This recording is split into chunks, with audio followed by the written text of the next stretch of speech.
Where I'm very happy to welcome to the program Mr. Alon Gratch. And Mr. Gratch is a doctoral candidate in clinical psychology here at the Columbia University in New York City. And Alon, welcome very, very much to Conversation. You're as I say, a student of psychology, and you've been for a very long time in your own development and intellectual development and so forth, interested in the concept of the qualities of leadership from a psychological perspective. Maybe you could share a little bit of your own development and becoming interested in psychology, and particularly with this particular interest that you have in the qualities that make for the leader. Well, it's really a long story. I came to this country originally. I was interested in filmmaking, and I went to the West Coast, and I studied filmmaking. And after a long process of self-examination of sorts, I basically decided to go into psychology. As I started studying clinical psychology, I became very interested in qualities of leadership. Then, of course, I realized that earlier than that, a few years back, I was interested in leadership and in psychology, dating back to my activities in high school and so on. But also it has an intellectual component.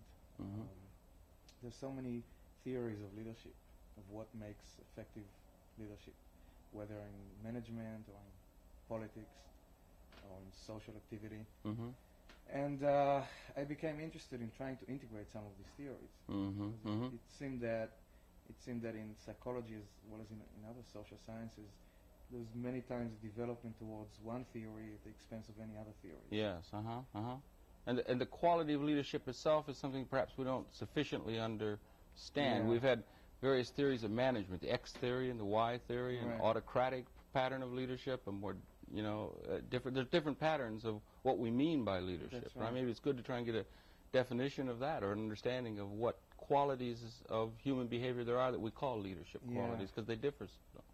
Right. See, in the beginning of this, the interest in this field really concentrated on the person of the leader. People tried to get a hold of what it is that makes leaders. But that led to a lot of disappointment in the academic world as well as in everywhere, because they did have some findings. They found that leaders were more original or more intelligent a little bit than the followers. They found that they have better interpersonal skills, more self-confidence. But people felt that it did not really explain the sort of aura that managers or top managers or leaders in politics have, that it was just a little bit of a difference than the average person. So that led to another extreme, which is people said it's not the person of the leader, it's not the personality, rather it's what happens outside in society or in the organization. So that a milieu would be right for a Napoleon to emerge by the historical context in which he found himself, and it was the historical context that we would look for. Yeah, the controversy nowadays is basically a continuation of that controversy of the great men school of thought versus historical determination. Yes. So a lot of contemporary theories really emphasize, what happens outside in the environment, and they throw the person of the leader outside. I see. What I try to do in my initial research is to try to integrate some of these issues. I think that one of the problems in the trait theories of leadership was that people focused on specific traits. And again, trying to define leadership, right? That has been the question. And so what if we know that leaders are a little bit more intelligent? I mean, does that really give us the whole story? And so I try to find a developmental approach, an approach that can somehow describe what does it mean, what does it mean that leaders are more original? What does it mean that they have more self-confidence? How do they acquire these traits? Is it just isolated traits, or is there a development as a person? And that's how I came upon the ego development, theory of ego development. That as it relates to a specific person who would be in a leadership role, right? What ego development pattern he went through or she went through in their development. That's right. Okay. And that's tied into general psychoanalytic understandings of these things. Because ego development basically comes from a psychoanalytic theory. I see. Okay. In psychoanalytic theory, there are various ways of conceptualizing development. And you know, you can think about psychosexual development along the lines of Freud talked about more. You can think about intellectual development. You can think about physical development, maturation and physical kind of, and you can think about ego development. And ego development really gives us a sense of how the person think, you know, what do they think about, how they interact with other people, how they see the world, that sort of thing, how they manage their impulses. This would, in a certain sense, then be taking that from the perspective of the individual leader, him or herself. I mean, the individual leader, it'd be an internalized view of what the qualities of leadership are. Right. Yeah, okay. Right. As opposed to this more looking at the context. Right. So in my original study, I looked at basically how, you know, external kind of theories of decision making interact with ego development.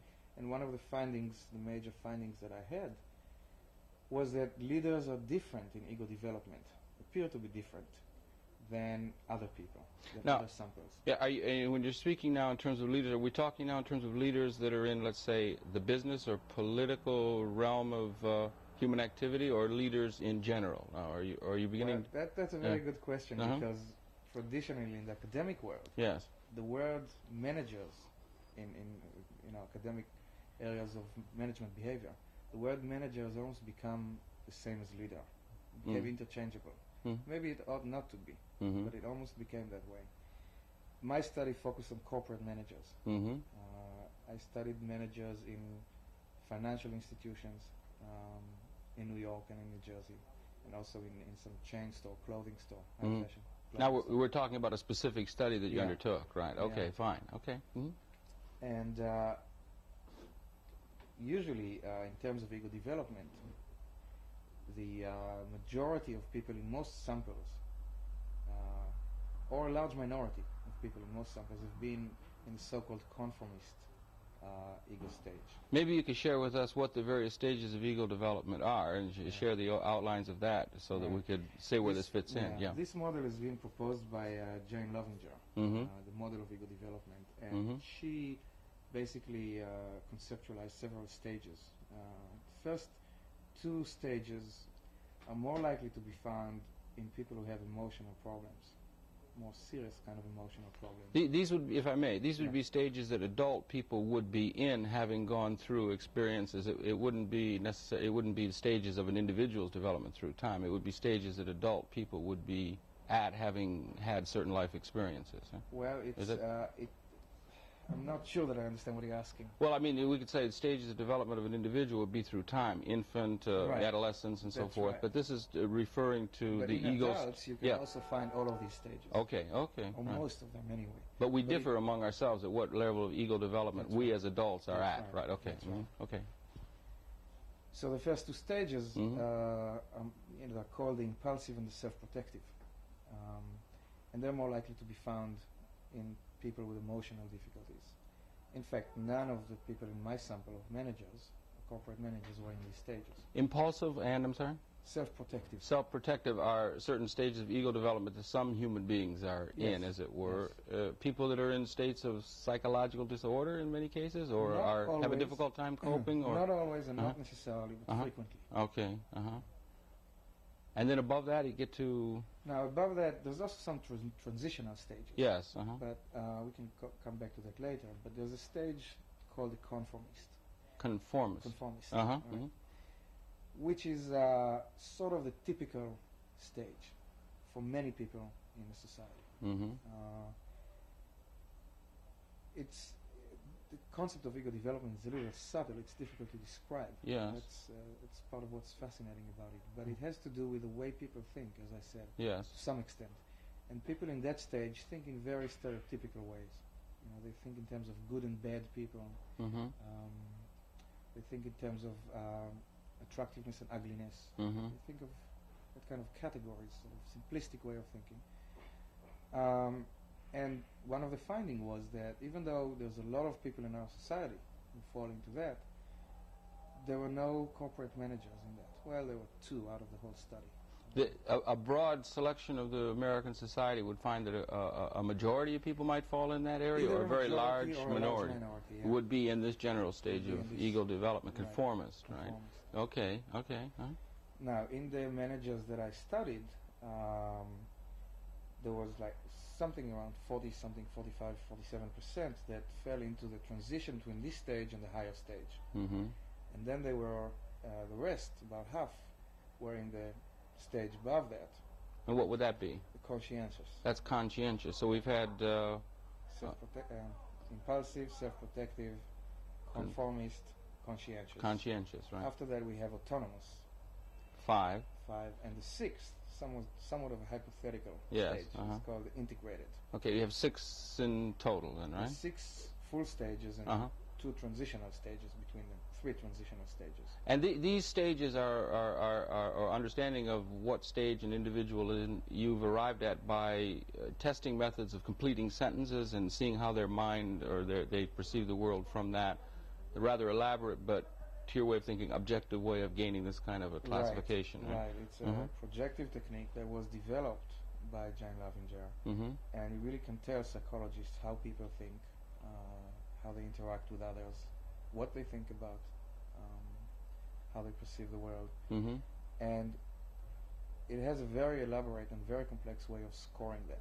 Yes. Which basically has considerable reliability and validity. Okay. Okay. And the information from these sentences, from this test, is then basically processed in terms of these stages. That's interesting. It's very interesting. Yes, right. And you have a good number of the general societies in the conformist stage. But did you say 40% of those in this management group that you tested were intermediary between conformist and conscientious? Is that right? That's right. And then a rather large percentage were in conscientious as well, or maybe you could share the dimensions of that from the group that you tested. Yeah. Well, overall, the most striking thing is about 95% of the sample of managers that I had were above the conformist, or post-conformist. Yes. So that suggests that corporate leaders are somewhat different than the normal society, the run of the They're sort of a selected group. Now, the most interesting group will be those in the conscientious and in the transition between the conscientious and the autonomous group. And these were about a little more than 50% of the people in the sample. Oh, I see. Okay. These are people who think really in a complex way. They pay a great deal of attention to their own development as persons. One interesting aspect of that is how they, which has a lot of implications to daily work, is how they react to criticism. We all, when we are criticized, we have this instinctive response. We may be hurt or angry or whatever it is. And these managers, these leaders, have some capacity to reflect on that and to neutralize some of these feelings before they act on them. Okay, right, okay. So what they also tend to do is to evaluate, the source of the criticism, and the motives of the person who gives the feedback or criticism. Yeah, again, they have a little bit more larger view of it than somebody who was in a right and wrong, good, bad, evil kind of view of things. Yeah, okay. Now, it's interesting. Maybe we can get into that later. Yes, please. I mean, it's all interesting. Yes, I know you. The issue of that there were no people in the study who were either in the integrated or even in the autonomous stages. None that were in the what would be, in a certain sense, if it's seen that way, higher stages. If that's the right terminology for that. It's the better terminology would be later rather than higher. I mean, people use higher and lower stages. Yeah. But it really should be used as later and earlier. Later and earlier. About developmental line.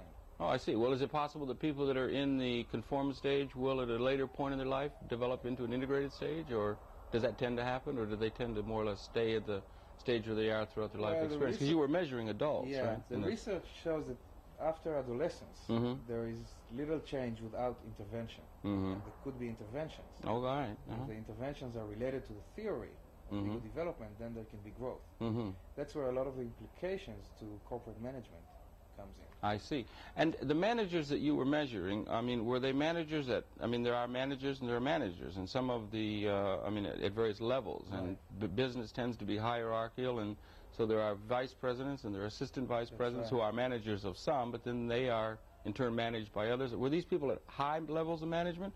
chairman of the board of major companies, or were they middle-level companies, or what was the basis of selection of the people that you tested? There was a wide range, basically.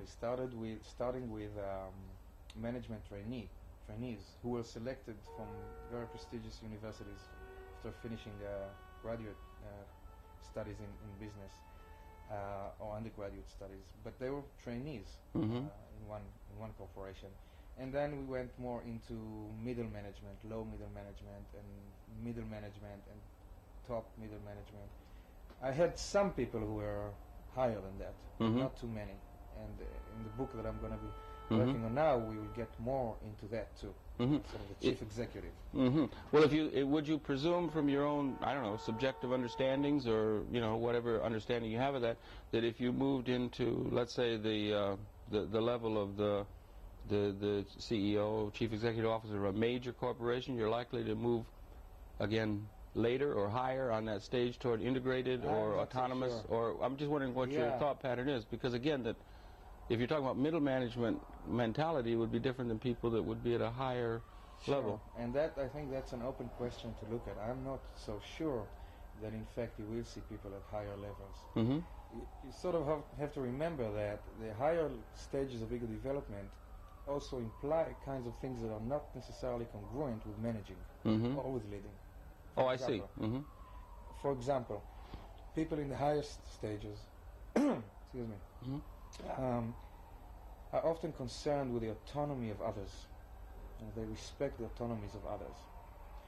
What that means, for example, is that they recognize somehow that others need to make their own mistakes. Now, manage in order to grow, in order to develop. Managers or even top executives cannot always afford to have other people make mistakes. Another example would be in terms of the typical people in the integrated stage, for example, have a certain freeing of from this drive for success and from the excessive feelings of responsibility. They somehow manage to transcend a lot of internal conflict and have more of integrated sense of self. Sounds almost as though they might be able to be people that would be in realms of philosophy or even maybe spirituality or concern that might not be materially oriented and business oriented or politically oriented, even beyond the level of understanding that the political process and the dialectic and so forth is usually understood in terms of. Well, that's what's so perplexing and interesting, I think, about ego development, is that you cannot say that for sure, because there are many people in the areas of spirituality or philosophy who are motivated, in fact, by motives that are quite similar to those who are in corporate management. But you would think that that maybe in people with some position in social responsibility, I can think of a person that I know who might fit into that. It has to do with having a perspective of the world and a sense of self that transcends some of the internal conflicts. Now, people in the conscientious stage, for example, the managers that I study, they recognize conflicts, internal conflicts and interpersonal conflicts, and they try to cope with it, and they cope with it. Now, people in the integrated state, which is 2 stages higher, not only do that, but they somehow transcend that. They might be acquainted with creativity, as we think of it in broad terms? Probably, to some extent, yeah. They come up with new synthesis or something beyond dialectic prison or something that Wilhelm Reich would have seen? Or something? I'm sorry, I didn't mean to. No, that's an interesting issue.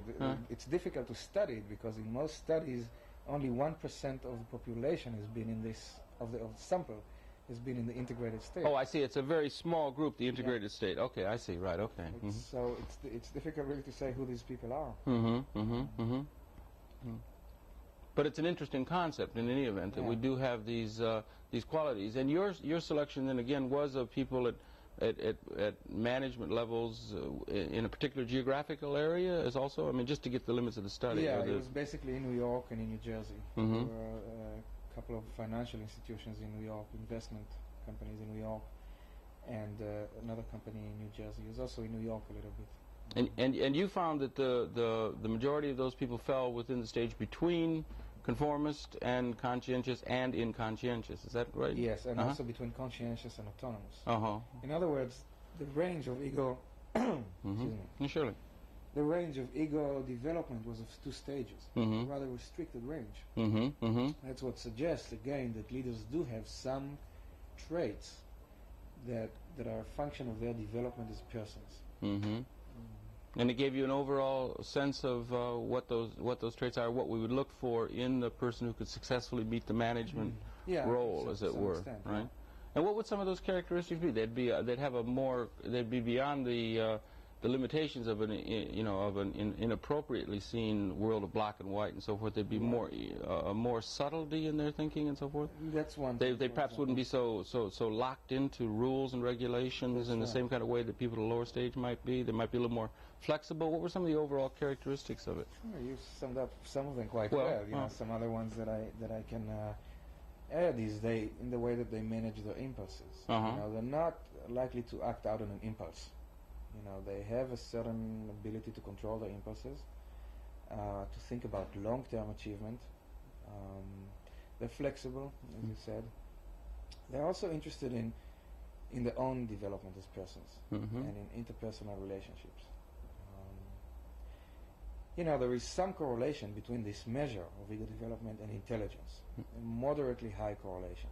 Moderately high correlation between high intelligence and high ego development, or later ego development, as you put it. So some people say, well, that's a problem because, well, are you really measuring intelligence in a poor measure of intelligence? Or maybe we're getting another measure of intelligence that could be integrated into overall definitions of what intelligence is. But when you know, as a clinical psychologist, it's very easy to see how, in fact, measures of intelligence are in fact influenced by ego development. Because measures of intelligence occur in an interpersonal situation. All right, And you see people who are very smart, who are very bright.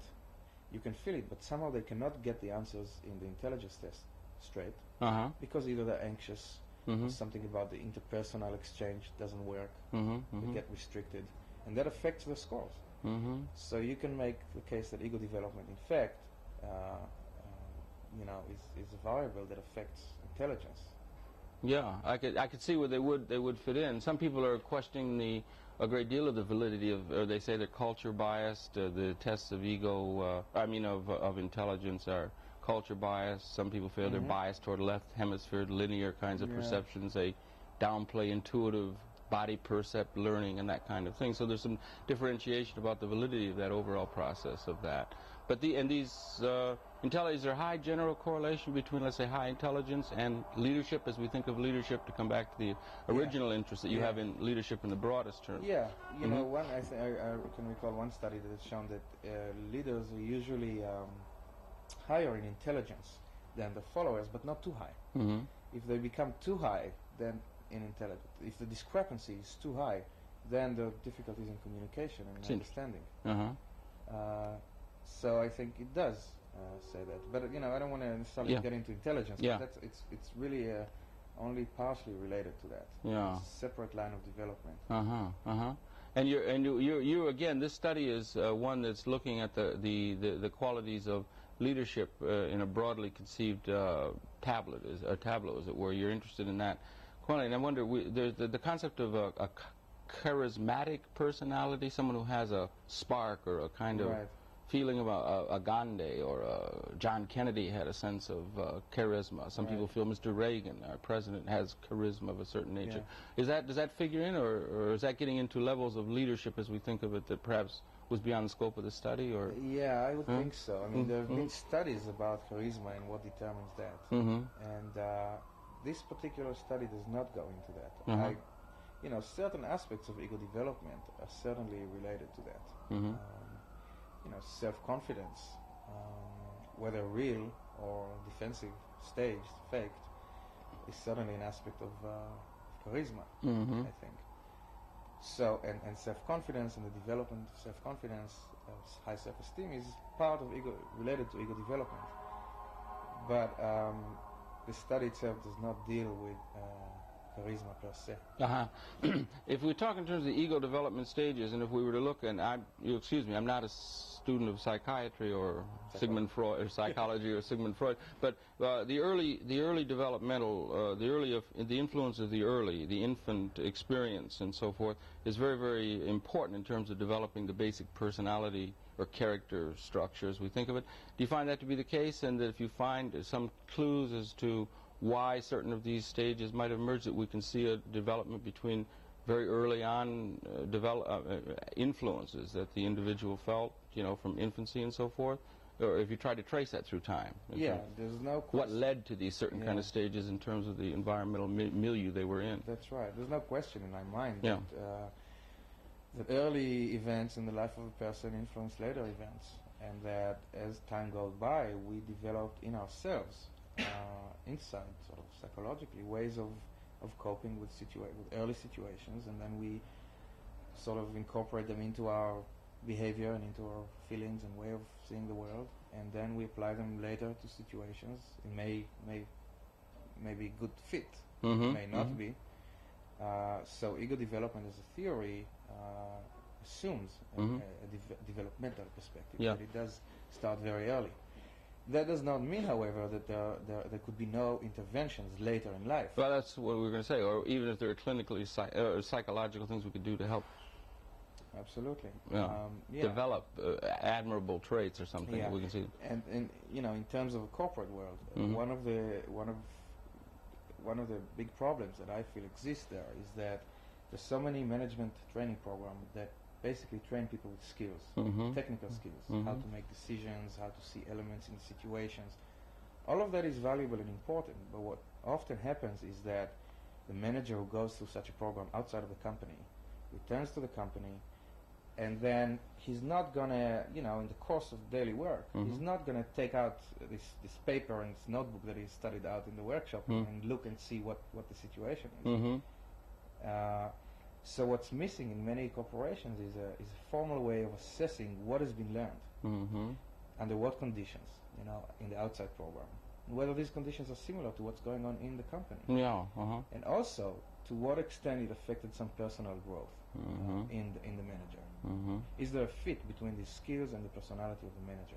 Do you think they tend to downplay, as it were, in business management terms or business management training, downplay some of these psychological or internalized questions and overly develop theories of business management practice that people then are supposed to try and fit themselves into, rather than emphasizing the qualities of the individual themselves? Yes, I think that's true. You know, I can give you an example that I had from my work, and when I in one company where I did work in the research, they were also interested in some feedback on these managers' decision-making style, because they had some trouble with some problem with troubleshooting on computer, and they wanted to make assessment of the situation. So they wanted to study managers too, and that's why you know, they participated in the study, because they got out of it too in terms of some feedback. And so at one point they make an appointment with a group of managers and with me to come in to the study, and they just told them to prepare a conference room and be there at 3 o'clock. No mention of what they were going to do, who they were going to meet. And when I came, the group of managers who were very intelligent and likable people were extremely hostile. Now the human resource person that I was working with from within the company basically tried to convince them to do the test, to go along, you know, this is a study and so on, and we're going to get feedback and so on. But I had immediately a sense that, well, something is going on here, and you don't just, you know, you don't just impose on people something without understanding what their interest is. They want to know what the concept is. Well, people of a higher state might want to know what that is, but in any event, that's part of it, and also the other part was that they basically, well, what happened, we engaged in a basically examination of the process. I said, forget the testing, you know, I don't care, I had enough subjects, but I wanted to see what was going on. And they were very resentful about this, and apparently that's the way things were going on in the company, which is that decisions were handled from the top to the bottom with no explanation, with no reason, and then that translates into, you know, troubleshooting the problems in the computer. I see. And so my sense is, I did not continue to work with this company, but my sense is that the human resource people who used my feedback on the decision making gave people the feedback, went through classes, did all this in terms of the skills of decision making, and really ignored the feelings and the persons. And that's not going to work. Mm-hmm. Well, that's a particular way of management. It sounds sort of like almost like a military model, you know, in a certain sense. I mean, there's some that are very, very. The X theory, I think, of theory management is very authoritarian. Is the appropriate way. Keep people in line and just do what you're told. And the other is to try to encourage. I'm not sure that it has so much to do with military. It's much of a certain kind of economic or instrumental approach to rationality. Almost. Mm-hmm, mm-hmm. What's important is what's profitable and how profitable it's going to be. Mm-hmm. But that is important in the business world, obviously. But that leads people to forget that other people are not just means, and they cannot just be taught skills and work with these skills. You have to understand some of the personality of the people and some of what is happening in the group. Group behavior is extremely important. Some people who are in a more traditional view might just see that as philosophical falderall. I mean, there's things we don't need to worry about. Just do your job and get them, you know, and like that. Some people think that way. Again, some. Well, but you know, the funny thing is that corporation spends billions of dollars on training, management training, and this whole progression from looking at the leader as a person to looking at situations and skills has led to so many management training programs that emphasizes just skills and technical kind of skills. And then it's became like a self-propelling mechanism. And nobody checks to see how valid, you know, reliable these programs are, how much they help. Well, there's some figures on reliability and validity, but do they really change people the way people were? Yeah, right. Yeah, and these are things that we could well understand better in the name of what? Increased human happiness, productivity, and other kinds of, you know, socially beneficial goals that we could see. The other thing that's interesting, it sort of goes back to one of your questions, and that will be interesting to look into, which I'll be looking into, is people who are really the chief executives. You know, I would suspect there's a lot of people there who's basically made it, you know, professionally or in the business world. They are now becoming more and more interested in their own personal lives and their own personal development, and why are they doing this job? Because they have all the money and all the fame or whatever it is. And then that influences their work too. That's interesting. Yeah. People that have already gotten to a certain stage, but they tend to be the, you know, and it also would make a difference, wouldn't it? And again, back to that question of leadership, which is an important concept, what we mean by it and how we measure it and so forth. We live now in an age, let's say in terms of business, where we've had very large business entities, and let's say 15 years ago, business school students and so forth, for instance, would be taking courses that would allow them to fit well into the corporate structures that did exist in the world as they left the halls of ivy and went out into the real world. We now have a phenomenon of a great number of people of an entrepreneurial spirit or a sense of developing their own business. They want to develop their own business. There certainly is a leadership quality to that entrepreneurial spirit, even though it might not suit. Does the attitude of the entrepreneur, the person who's starting something that they're going to lead their own, make their own business, as it were, differ from the quality of the managers as you were measuring them or thinking in terms of them? So, how does the entrepreneurial psychology figure into the overall business development of the society? I would think it's somewhat different in that people in the corporate world, corporate managers, the definition of leadership there intrinsically has to do with leading others and going through a lot of daily interactions with others, you know, as a manager and climbing up a certain kind of ladder in the corporate world. Whereas the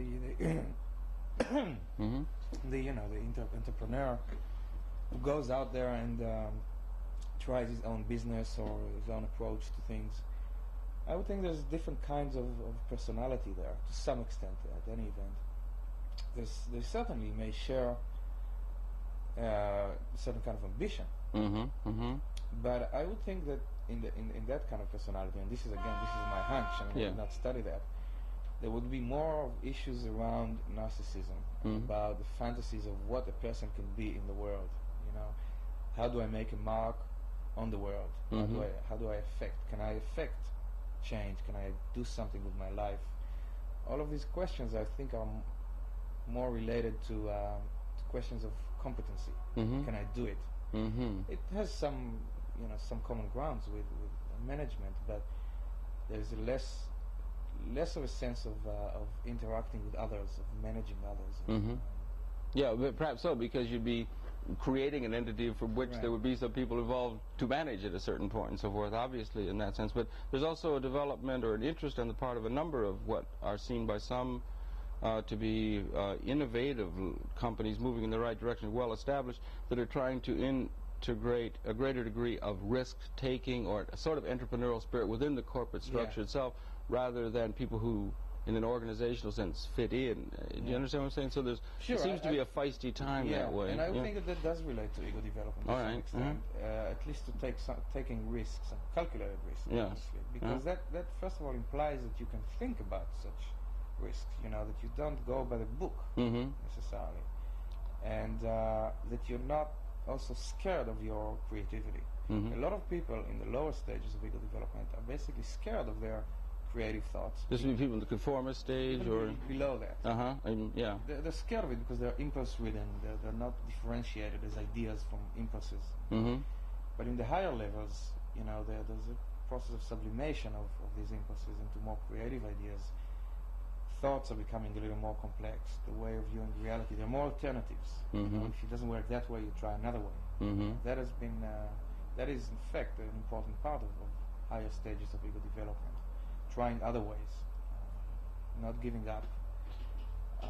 Not if you don't achieve something, you do not devalue it completely, but rather you try another way, or you may change the goals.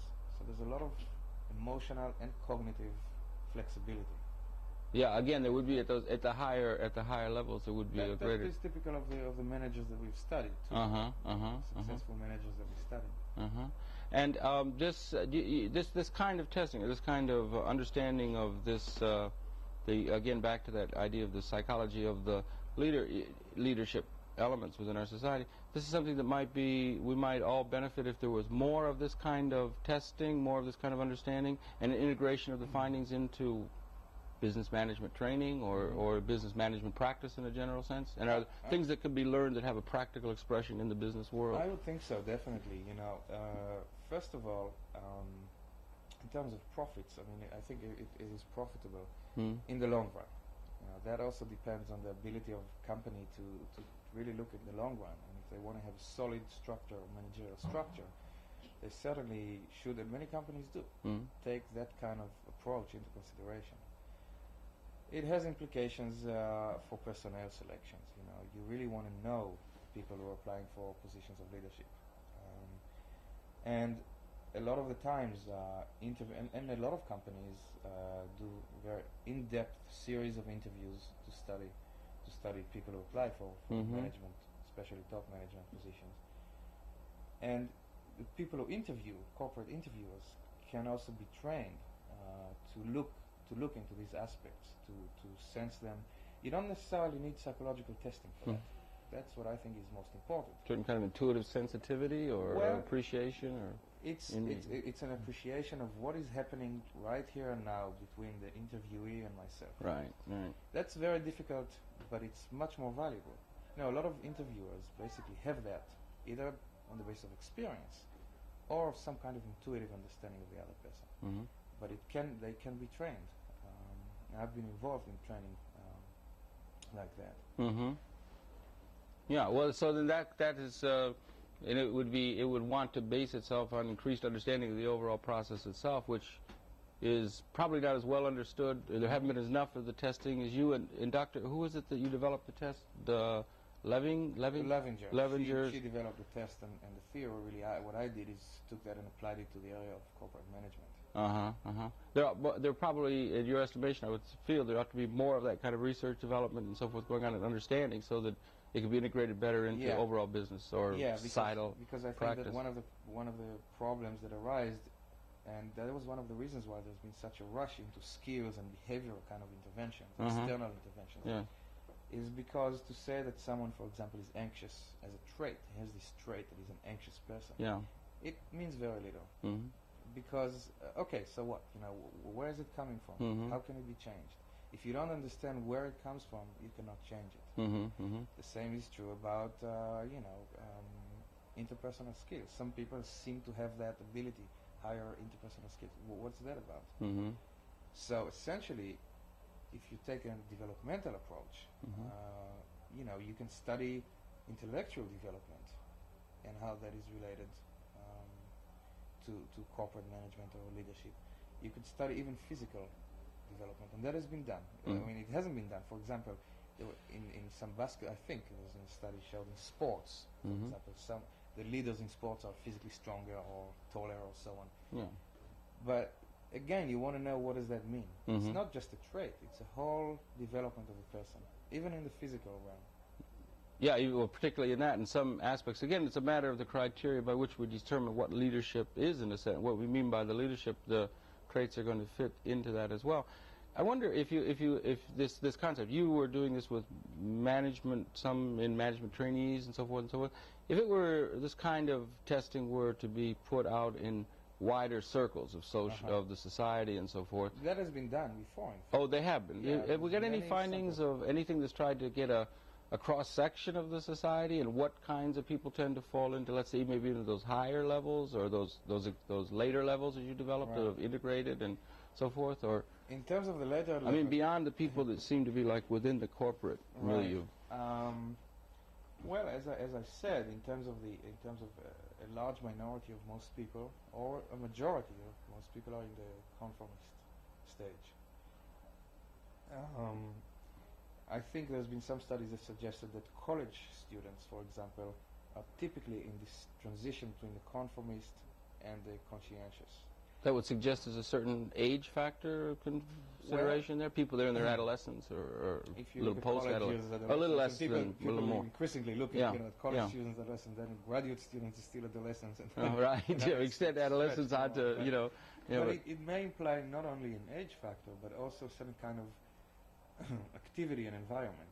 It's in college you explore things, and that transition stage is really about that. It's a certain kind of exploring of self, of trying to understand how you relate to other people. Mm-hmm. It's not highly differentiated, highly defined, and so that has been one of the findings that I can think of in terms of the general population. Mm-hmm. There have been studies about clinical populations, and there, as I said, some of the earlier stages are more prevalent in people with serious emotional problems. Mm-hmm. Mm-hmm. This overall question of leaders. I mean, I wonder what we have so many people in a population. We have, and we all do some areas depending on what realm or level of activity you're involved in. There are leaders, and then there are people that you follow. That goes back and forth and so forth. But I mean, the leadership element in a society. Do they tend to be? Do we have any kind of a notion, or how we define a leader? I mean, even, or how do we get an idea of who our leadership is, or the concept of leadership itself? I mean, you've given a great deal of thought to this. Huh? Yeah, I have, and it's really a difficult question. I mean, in my mind, there's no question that a single answer is wrong. Well, people develop theories of it's the environment that does it. Yeah, of course it does. And people who say it's all intrapsychic conflict, intrapsychic development, well, yes, but it's never that mutually exclusive. And so, but I feel that there's definitely some aspects of leadership, some personality characteristics, and they have to do with a sense of responsibility, they have to do with how you look at the world, they have to do with commitment, they have to do with interactions with other people, some sense of your effect on other people, and concern for the effect of your behavior on other people. Mm-hmm. That is important for leadership, because leadership is defined basically as having some kind of influence on other people, subordinates, moving other people. And if you do not understand other people, if you're not concerned with what their end of it is, you can't do that. Mm-hmm. And yet you have these stages of ego development which go on even into integrated and so forth, these higher autonomous stages, which at least I got a sense, I perhaps was wrong, that if they're so well and so finely tuned in terms of their own development, they may not fit well into the real world of people that they would want to lead. They could be too far developed, as it were, in a sense, in order to have an effect. and they would be just seen as dreamers or people that had no, they were beyond the possibility of being able to be understood, and then seen as a potential source of someone to follow because people just couldn't understand. Is it possible that? Yeah, to some extent it is, because... I'm sorry, I just, you know. Yeah, no, I think that to some extent that is true. That is, they really are concerned with ideals. They have a sort of, such a wide perspective of life. You know, an example of that is actually taken from Lavinger's was about, there's one sentence completion that says, when I'm with my mother, or whatever, and this person who is reached that stage said something like, when I'm with my mother, I absorb the wisdom and patience of an older generation who has experienced 2 world wars and a Great Depression. Yes, all right. So that would be the statement of someone who was in an integrated stage and very thoughtful, right? Yeah. What it illustrates is you know, most people, when they think about when I'm with my mother, they either think about, well, my mother is interfering with my life, or they think my mother is wonderful, my mother is great, whatever, or they think I'm a little different than my mother is, and so on. Now here you have a certain kind of transcending of all of that. Although it's there, it's going to be there, because everybody is concerned with this question. But going back to your point, I think that people in the integrated stage are not likely to be found in corporate management. I'm not sure. That's something that needs further studying. They wouldn't be found there because? Well, you know, can you really lead people when you're concerned with ideals? When you're concerned with when you don't have that excessive sense of responsibility, when you're somewhere at peace with yourself. And yet at the same time they might be exhibiting, those people in those higher stages might be exhibiting what we would call in a certain sense higher human ideals toward which we might want to see greater numbers of people be able to aspire in an idealistic sense. But, you know, so that there's a clash between some idealized notion of human behavior and capability as opposed to what is conceived of as practical possibilities or something, or a trade-off between those things? To some extent, that sort of... Visionaries, we say visionaries. I'm sorry, I didn't mean to put words. Yeah, to some extent that is true. I think that is similar to Maslow's description of the self-actualized person. But, you know, it's difficult to say, really, who these people are. And they don't have to be sort of the people who are, you know, not connected to reality. In fact, they are connected to reality by definition, because it is a later stage of ego development, and ego development has to do with connection to reality. It has to do with a perception of real situations in a complex way. It also brings sort of the questions of value in psychology. Is that better? Higher stages, is it better? Is it a value judgment? I don't think it is, although it's difficult to divorce the two. Yeah, that comes around to some epistemology or ontology or notion of human purpose, and what human purpose is, and at what levels of fulfilling of human purpose we are able to arrive at those who are successfully involved.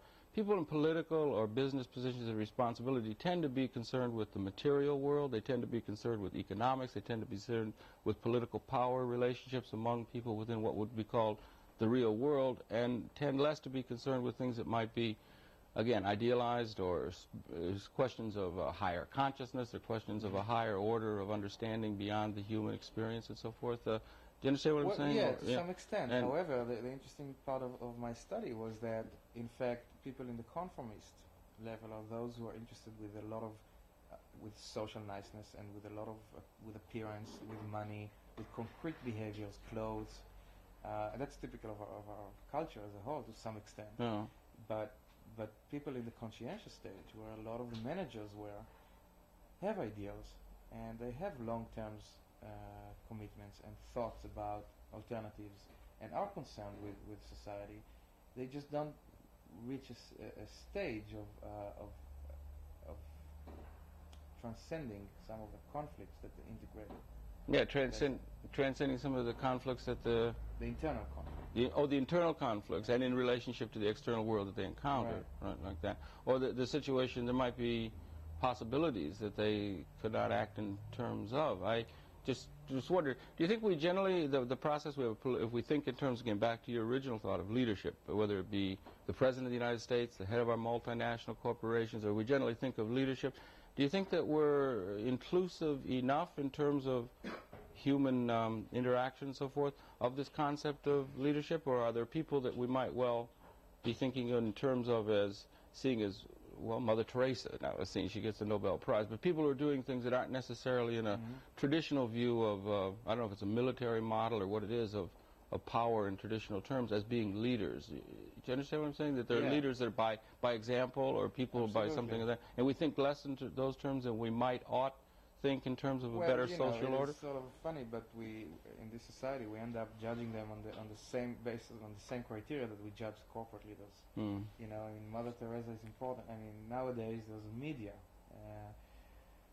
You know, a person who appears a lot on TV is very important and is also likely to be rich. So they become leaders and examples, even though, in fact, they may not be leaders in terms of what my study is dealing with. And the other side of it, there are those who are truly leaders without ever interacting with other people, by setting examples for ideal kind of things. But they get recognition only if they're, you know, only if somehow they make it in the financial world or in the media. In the traditional terms by which we judge these things normally. It might be our fault for not being able to judge these things more effectively, or these other kinds of realms of human activity more effectively as leadership roles than we have been able to do. I mean, that might be part of the problem. We have to see others as leaders than those that are traditionally seen as such. If we were to have a magazine or something who's talking about our leaders, it might be able to encompass people who are doing things that aren't so much in the public eye in the traditional sense of leadership. I don't know if that makes sense or not. Yes, you know, one of the areas... If you got Mother Teresa before she got the Nobel Prize and was famous or something of that. So there are people who are doing these things that are of a high order of leadership, you know. It's a very important concept, leader. Who are leaders? Who are our leaders? And how do we judge who they are? Right. Well, there's a lot of, you know, in the areas that are unfortunately not emphasized enough in our societies, areas of social services, for example. There are people who are leaders. There are people who lead people just like managers, people just like people in the corporate world. They don't get the stardom that others do. And they might do very important work. They might do very important work, and they might be very often in those cases in these later developments of ego development stage of an integrated personality, or to look at that. I don't know. We don't have relating. You see, it's just important to say something, which is that ego development does not really measure the content of the thoughts so much. So it's not a measure of ideas per se or thoughts per se, but rather in terms of its cognitive component, the complexity of the thinking. And the complexity of thinking may involve, you know, a right-wing person and a left-wing person.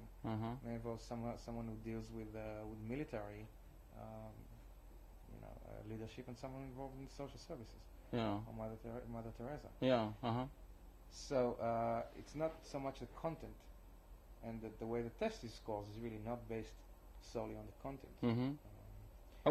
People can say the same on the test, for example. People can say the same thing and have a very low ego stage and attain a very high ego stage. It also depends on how it's seen, how it is said, in what context. It's somewhat subjective, the judgments on those, although it becomes objectified in terms of getting objective good data in terms of the study approach. The interpretation of the test is not subjective, but it is subjective in the sense that it really gets into the subjective world of the individual. We talk in terms of people, leaders who, I don't know, or leadership. The concept of power is a concept that we have, the will to power. People write in terms of will. Whether power is the ability to influence people to do things that those people might not want. How do we define power, and how do we relate power to leadership as opposed to, let's say, people who could influence or, you know, inspire people to move in another direction? Well, power is intimately related to leadership because it's part of the definition of leadership. That is the ability to exercise power on others to move them towards some goal. So there's been studies, some wonderful studies, classic studies, that show that people in leadership have higher need for power, but that their need for power was modulated, is modulated by some other more mature purposes or goals that they have. And so that in fact effective leaders may be those who, yes, need power, but not abuse the power. Now, power is the ability to affect other people to do something that they might not want to do, or is that an inherent part of it? You could inspire people to do things that they themselves want to do, which would be a form of leadership that wouldn't necessarily be... You're not in a position to be able to require them to do that. It still would require power, that kind of thing. Inspiring people is one form of exercising power. And, you know, the issue of power is, of course, it's a question. When does power become abused? And many successful managers do not abuse the power. Some do. Some do abuse power. Absolutely. But the power connotes the ability to have a physical control over other people's activities, as opposed to someone who could lead people by inspiration or something of that sort. Well, that wouldn't necessarily mean they could force them to do. Physical control. You know, when we talk about power of physical control, we really talk about more of military or more totalitarian societies. But power can be a psychological instrument, really, which I feel usually it is. Most likely it is. And it has negative connotations, but it really shouldn't in some ways. Or it shouldn't be differentiated from inspiration or influence of consciousness or something, or where you could suggest to somebody activities that they could pursue, but you're not in a position to require them to do that. It's normally thought of as being power, but help lead them to that thing that was something of their own development is a concept of, you would influence the human condition in individuals, but you would do it through with no coerciveness or ability to require them to do what you think they should do. In the corporate world or in any other kinds of leadership positions, you always want to influence people by really inspiring them, by providing intrinsic motivation. That is some reason for them to want to do what they do. A lot of times where you just receive order from a higher place, you sabotage it somehow if it conflicts with your interest. Yes, you do it. On the surface, you go and do it. And then you find out there are all sorts of problems, and when you look into the situation, you found that it's sabotaged by the person who did it. So you really want to induce inspiration and intrinsic motivation rather than just for make him to do it, like to keep the privates in line in a military analogy, or some people have seen people within corporate structures that way, even just do what you're told and that kind of thing. And that's an unfortunate view of power or even management responsibility, and that kind of thing.